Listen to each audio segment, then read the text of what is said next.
Hello, friends. An attack mosquito from the Pentagon Unmanned Systems Battalion, working with the 225th Assault Regiment, comes across an early Christmas present.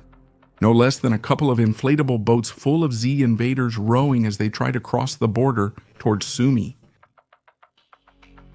The first boat had already received its dose of punishment, and in fact, if you look closely, you can see two orcs swimming behind the inflatable Moskva.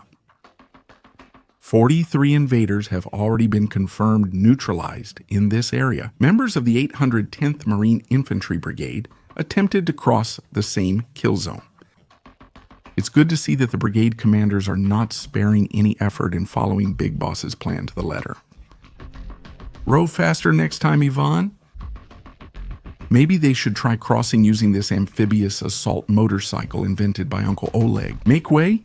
Here comes the second best army in the whole world.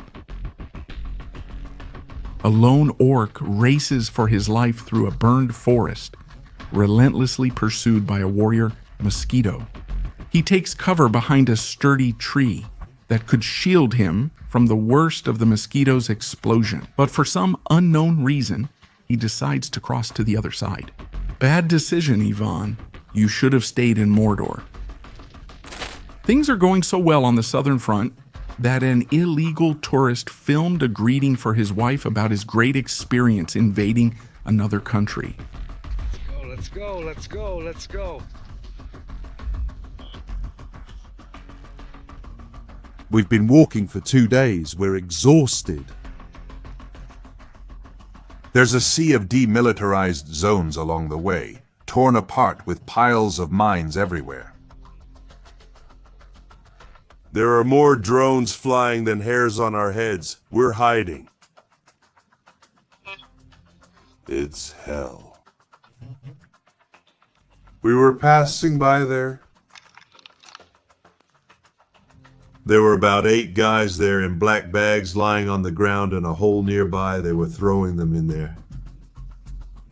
That's how they treat our soldiers, and then they report them as missing in action. I don't understand. Isn't everything going according to plan?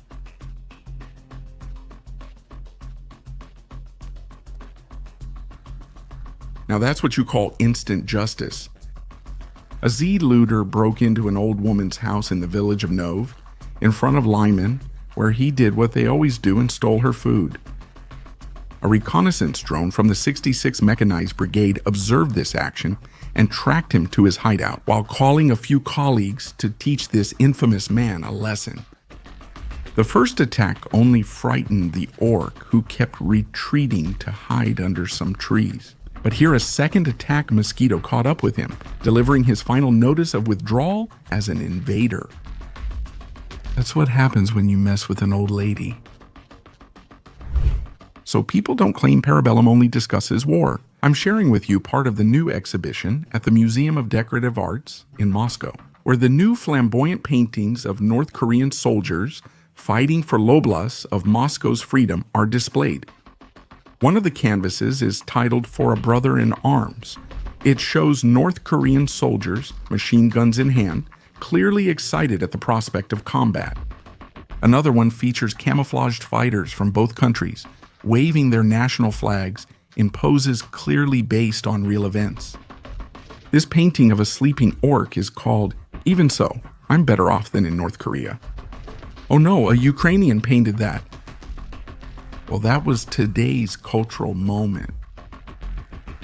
Friend, a quick pause. We want to invite you to join Parabellum since our community is what encourages us to keep going. If you're enjoying the video, please leave a like. On the logistics front, Moscovia's forces recently received 5 new tank support combat vehicles Terminator, whose previous 14 units had a promising but very brief debut and farewell, as they were demilitarized in less than 6 months of action on the front. The Terminator is designed to provide fire support to armored formations, covering the gap between main battle tanks and friendly infantry.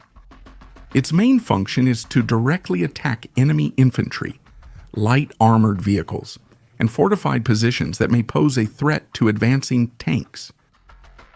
Each vehicle is equipped with two 30mm automatic cannons and two AG-30 30mm automatic grenade launchers, two PK tank machine guns of 7.62mm, one 12.7mm NVST anti-aircraft machine gun, and four Attica anti-tank guided missiles.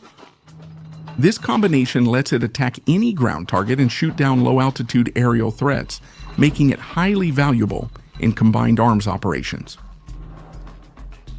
Despite these features, the Terminators had a brief service life in Ukraine, since although they performed quite well in their traditional role, they were too conspicuous on the battlefield, which quickly attracted the attention of attack drones and loitering munitions.